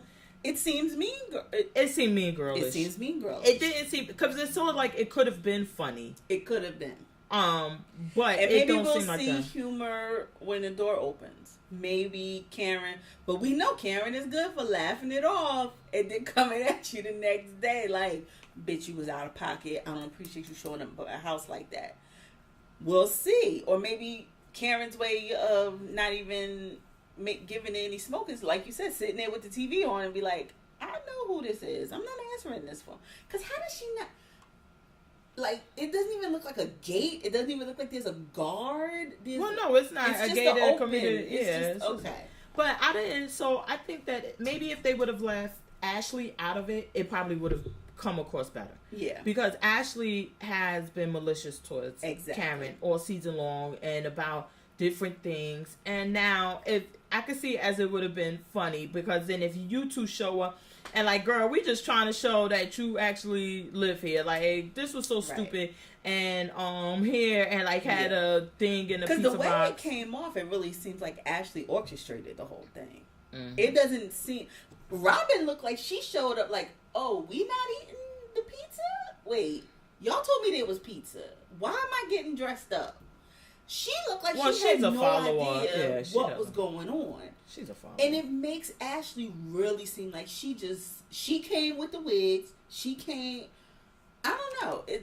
I'm interested to see how this plays out. I thought that they could have. I really thought that it could have been funny, or maybe if they would have sent the telegram, the singing telegram, that would have been funny, and then like sent it at night and had I don't know, do something funny, like a dancing chicken come to her house, or hell, the same mime They said, yeah, that would have been fun. Like, do something funny if you want to be funny. Yeah. And be shade or whatever. But it just doesn't seem what's in. Now, let me tell you. Miss Karen, I love you down, girl. Love you. When you and Matt were sitting at that table trying to get those lies together. Ooh, child. And Bravo kept rewinding. And I said, you know what, Bravo, stop it now. Y'all I went on so Twitter. shady. I told them, leave them the fuck alone. Bravo Miss Karen is telling her truth. And you will allow her. You know when I was living at that thing. Yeah, that's what I said. When you were living at the townhouse. And that townhouse I lived at for about 20 years, and I'm shaking my head, and you better say yes. And yeah, that was like 25 years ago. Yeah, that's what I told her. How long you been knowing her? 12 years. Oh, damn, Bravo. You just can't let us be great. What leads me to think that Matt has been being messy. Yeah. And I think that had Miss Karen not been trying so hard to prove otherwise, well, not even just to sustain herself and what she's saying, she could have caught on to him being messy. Right. Because why are you telling anybody where I lived at when you met me or whatever is nothing for you to tell. Yeah. And she would have caught that. Because if, first of all, when she said 25 years ago when you met, I said, first of all, Matt, what was he, 5? His mother brought him there? He like 35, right? Yeah, I was like, what, his mama brought him there to your house? Like, girl. That's the first white that I ain't seen crack if he's over 50. Hello.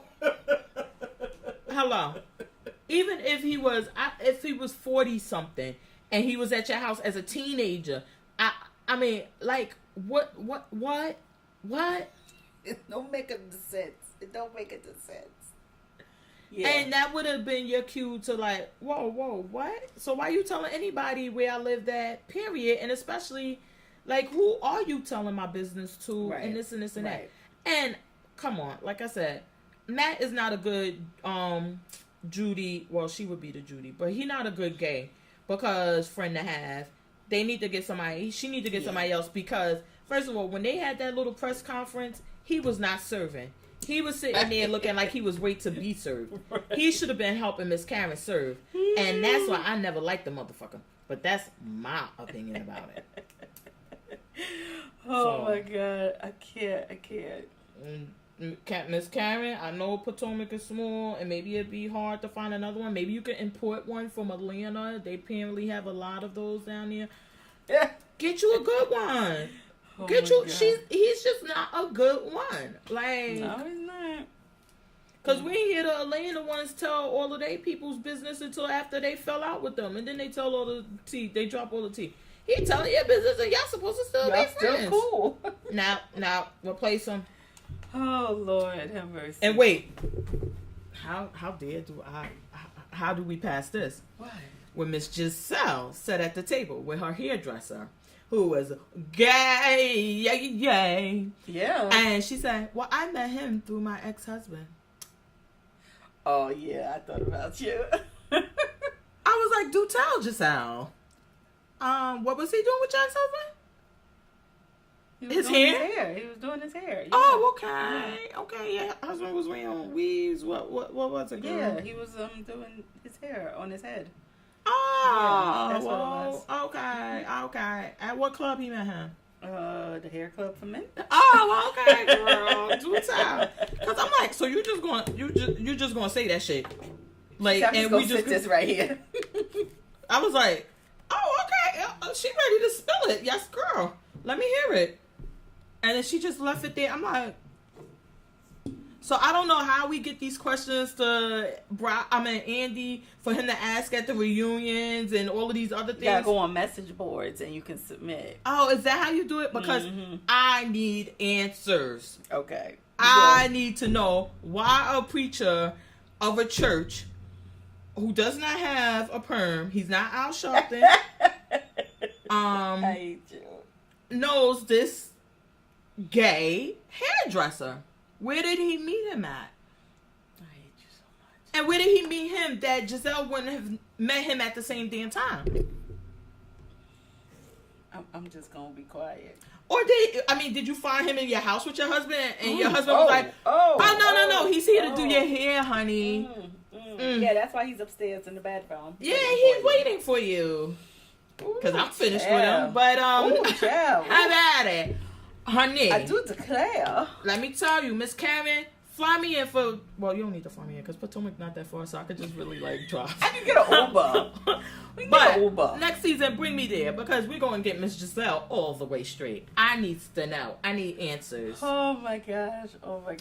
Miss Karen, you should have, at that reunion, if you did not say, how did your husband know him again? You are slacking. You are slacking. And then if you don't say to Robin, Miss Robin, so who's paying the bills at your house now? Oh, okay. So, do you think that Juan would be able to live on his own? Oh no. Oh, okay. No problem. So I guess I wonder if those 3-4 seasons. I won't say his name either. I wonder if he has an injunction or something because they never mention his name. I don't think so. Like with Shawnee, like you don't say Shaq, you say him who shall not be named. I don't think that it's not that. They can't. I think that maybe it's understood who he is because to us, and even for the fact that we know something about him says a lot. So imagine how big he actually was. So maybe that it's like we don't even need to say it. Y'all know who it is. Who we're talking about. And I think Shawnee, other people don't say Shaq, but she does. Okay. On basketball, if I'm not mistaken. I don't know, because when that whole mess happened with they didn't say Shaq. They never said Shaq. They said your ex. And that's what I assumed it was Shaq because the other ex that everybody knew of was actually on the show with her. Shawnee, why don't you just get back with Shaq? His name. She just needs to get back with Shaq anyway, but whatever. All right, let's get to our picks. Oh, did we finish with the show? So then that was it? Yeah, that was it. We did Potomac, New York, and Hollywood. Hollywood. Y'all smile. So I don't have. Oh no, I wanted to talk. That's what the show. The Payback. It was on BET, and it was about like rap and its impact on Wall Street. I mean, not on Wall Street directly, but the money it generates, and the older guys who never got the money, and then how the new generation can quickly get at the money. Okay. They had that culture vulture, Leo Cohn, on there. And that's why he was on the Breakfast Club this week? Talking about this bullshit. And I mean, I don't understand. I think that we're all looking back now, and if you're not, then you're crazy saying, Dane was so right. Dane was right. Because he said that he was mad. He basically said, I'm mad that it's so easy for artists to make money now. Mm-hmm. Because they no longer need these middlemen and to kind of like, and he's like, he tried to say, well, the artist development, this and this and that. But why are you mad? Yeah. Then he said about Jay-Z and Dame Dash when Charlamagne said, you know, Dame said you broke them up because you split them and then you bought out. That's how you were able to get them to sell Rockefeller. Mm-hmm. And he said, I don't know him, this and that. And then he said, well, if I was able to do that, how good was their friendship anyway? Not that I didn't do it. Right. Just, well, if I did it, their friendship wasn't that strong anyway. If they allowed it. And Jay-Z, I'm sorry. I know you on the running. I know you gotta pay that money back to what is that? The one that do Live Nation, do the tour. So you gotta stay and keep Beyonce there because nobody paying to see you like that. Facts. Well, wait, hold on. Let me just say this. It is so hilarious to me to see this generation diss the shit out of Jay-Z on this tour. Like, he not fucking Jay-Z to us. We're like, that's Jay-Z. And they're like, oh, I wish Beyonce leave that senior citizen home. That old man. And you like, they talk about fucking Jay-Z. I mean, I still enjoy the Jay-Z part. Truthfully, but yeah, I'd be there for Beyonce more. Well, it was clear, and I said this like once he signed the deal and they went on the first one, I said he got to keep Beyonce. He cannot draw in that crowd anymore. But because he did 40, but it wasn't, not 444. Mm-hmm. But it was not stadium. Yeah, it was arena. Yeah, he can't draw in that. He was selling out Barclays. He wasn't selling out MetLife. He can't. I mean, it's clear. Well, did. I mean, the one I went to was Lemonade, and honey, there was no him in sight, and I was okay with that. Oh my God. So yeah, I just find all those memes funny, and they be like, when your grandpa try to be cool at the show, and I just find them funny because I'm like, this is Jay fucking Z. Like, put some respect on the man's name. And they are not having it. No. But I wish that Jay-Z, like, I know, you take a break and after the kids and everything, and you go somewhere on some platform and say, you know what, Dame was right. Mm-hmm. Because this man has clearly now said that your friendship wasn't that strong, and that's exactly what he did, and that he was able to get the label from you because you no longer own the label. Mm-hmm. They gave you a president, said you were going to be the president. That lasted until the end of that contract, and then they got rid of you. Right. They never had any hopes of letting you be the... Well, I shouldn't say that, because L.A. Reid, what he did say, he said, I let Jay-Z be the president because I thought the rappers could relate to him. Right. He said, I didn't know that his time had passed. So, whatever. But... So the Payback, it was like a show, and they would go through. It was just really for anybody into hip hop and thing.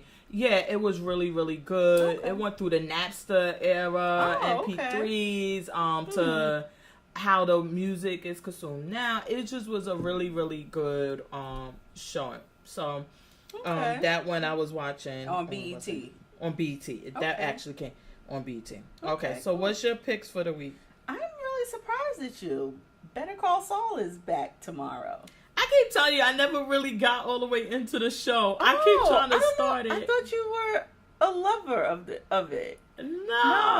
I watched Breaking Bad, but Better Call Saul, I think I tried, and I just tried again but they are like on season what? 6? 7? Yeah, they far. It's going. I tried to get into it again because my niece, every time she see me, she be like, hey Saul, and I'm like, oh my God. And everybody loves it. Tomorrow. Yeah, it has a the following. Season premiere. And right after it, it's this new show that I'm thinking about checking out, Lodge 49. But it's so weird. The premise is like a young guy from Long Beach joins a local fraternal group. So I'm like, I'm wondering, is this like the Masons? What is he joining? So I want to see this. I'm going to give the first episode a try. This last one, I'm not sure if it's a pick or a skip for me. You decide. Netflix has this show coming on the 10th, Friday, called Insatiable. And it's been getting a lot of flack on Twitter and other places. For what, being whack? Well, it's supposed to be fat shaming, they're saying. It's about this girl in high school who she gets bullied, she's overweight, blah, blah, blah, blah. Summer comes. I don't know what she does, if she goes to a camp, if she gets a job, but it's something that causes her to lose the weight. And when she comes back to school, quote unquote, she's hot now. She's learned to do makeup, all of this stuff. And her life is, it's about how her life has changed.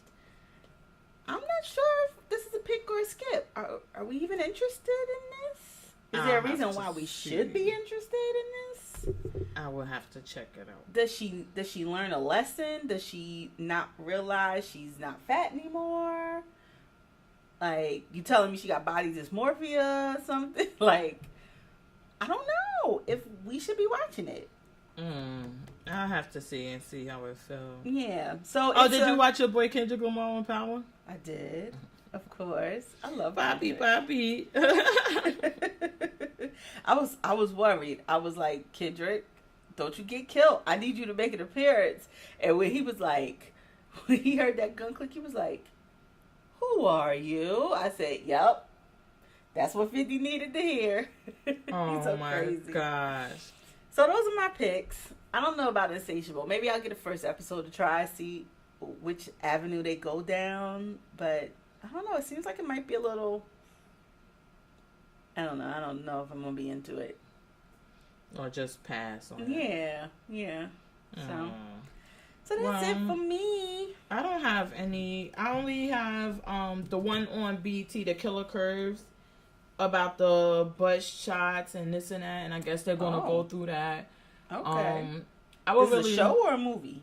No, I think it's going to be that it seems like they're having this thing in August with these documentaries. The Payback was one, and now it's going to be Killer Curves. I believe Trayvon Martin is part of the series that they're running this month.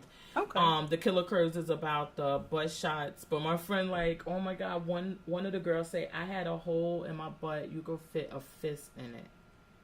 About these butt shots, so I don't think they're as popular as they were, because now with the fat transfer, people are more leaning that way. Like, just take the fat out my gut, put it in my butt, right? And exactly. We don't need to do these crazy things anymore. Then the other one, and I meant to bring it up last week, but I watched. It was Shark Week. Oh yeah, what did you watch? The one with Shaq. Oh my God, this shit was hilarious. They brought the guy from oh my God, he used to be on a Daily Show, but he's on, what is the name of the show? It's on TB. No. Is that him? I can't remember, but he's on something. I can't remember. But anyway, he was there with Shaq. I mean, this shit was hilarious. I could not stop laughing. I watched it twice. Shaq is still gold. He is so entertaining and personable. He is. But yes, you have to see it, and that he's supposed to. They built a special kid. But wasn't he afraid? I just don't buy that you're afraid of sharks. They must have paid him a hell of a lot of money. Because if you are that afraid of sharks, I don't care what you build me. I'm not getting in the water. Well, you had to see him in the water. I believe he was kind of afraid, because then he jumped back up on the thing. Because, they said the cage was so big to actually fit him that certain fish and sharks could actually fit through. One did get through, a little shark. So they're not with the big jaw. But a little shark actually gets through the cage. Because you gotta fit. You gotta make it going crazy. You gotta make it so it could hold your size 22 shoes. So it's gonna be big. Oh my God, it was so funny. I'm gonna have to watch it. But he's entertaining all the time. So that was my other one. Other than that, I don't have any other picks. So we're ready to get up out of here.